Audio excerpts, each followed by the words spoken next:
Hello guys, welcome to day 2 of the conjunction series. आज हम सीखेंगे सिंस, फॉर, एज और बिकॉज का meaning.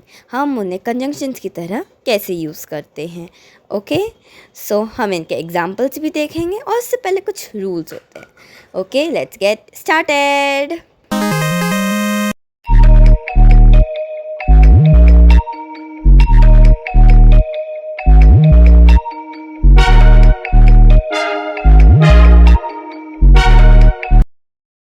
For, as, because, since क्योंकि या फिर चूँकि के लिए यूज़ होता है।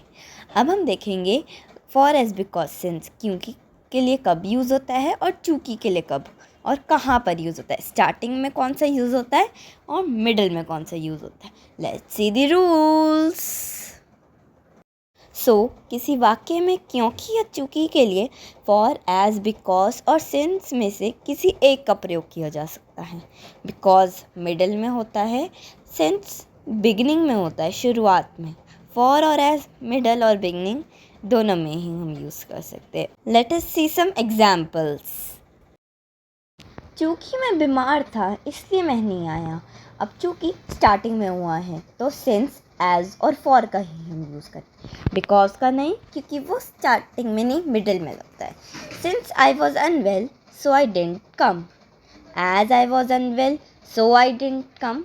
For I was unwell so I didn't come. Okay, चलिए अब हम ये वाला एग्जाम्पल देखते हैं।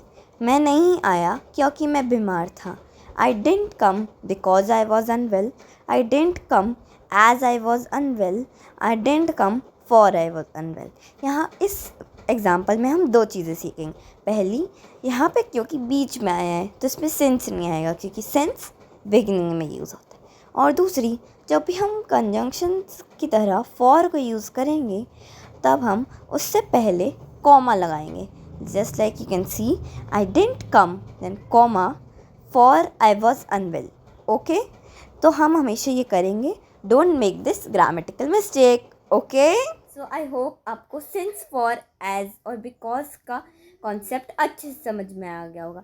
If any doubts let me know in the comment section. और ये था डे 2।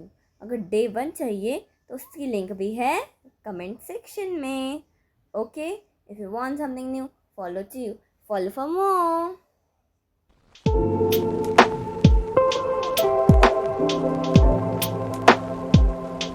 Okay, bye.